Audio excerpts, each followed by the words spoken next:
Firayat Тәхфәтуллинаның гаилә бизнесына 11 ел. 3 ел элек йорт җиһазлары белән сәүдә итүче эшмәкәрләр брусчатка җитештерә башлаганнар. Тормыш иптәше Марат Кылвай Мураса егете ниятләре туган якларында зур җитештерү объекты ачу. Мы производим брусчатку для населения, где-то, наверное, объем 1000 квадратов. Без халык өчен брусчатка ясыйбыз. Айна 1000 квадрат метр күләмендә. Кызыксындык та Тернәс мәйданчыгына килеп карарга булдык.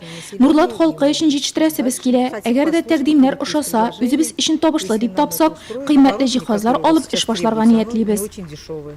Тернәс сәнәгать мәйданчыгында яңа производство ачып җибәрергә теләүчеләр шактый җыелды. Араларында пластик тәрәзәләр ясау, газ бетоны җитештерергә теләүчеләр дә бар. Район һәм шәһәр башлыгы Алмаз Әхмәтшин мәйданчыкның потенциаль резидентлары белән ачыктан-ачык сөйләште. Бизнесны кайсы юнәлештә үстерү үстенлекле булуын мисаллар белән дәлилләде. Вы свой бизнес исходить только из того, что на обычное население, и не только Нурлатский район, естественно, никто вам границы не закрывает, пожалуйста, подумайте, какие эти есть, и как, соответственно, из-за этого, какую площадь вам нужно. Открытая, какую-то закрытую, выбор пока есть, выбирайте.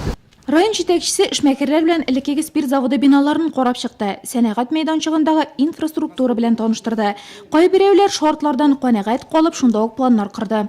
Авылда пекарь ачарга, столовыйны ачып җибәрергә безнең планнарыбыз шушылар.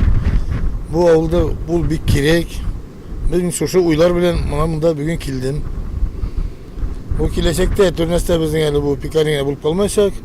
Менә бу Тернәс спирт заводында ачарга телибез ремонт машиналар. Шушларында монда ремонт күп әйберләр булсын. Шушлар площадьлар күп монда. Алар халык теләсәк әрәм яталар. Шуның өчен мин чакырам бу Тернәс халкын biz килгәч, шунда бергә эшләргә. Безнең планнарыбыз шушындый.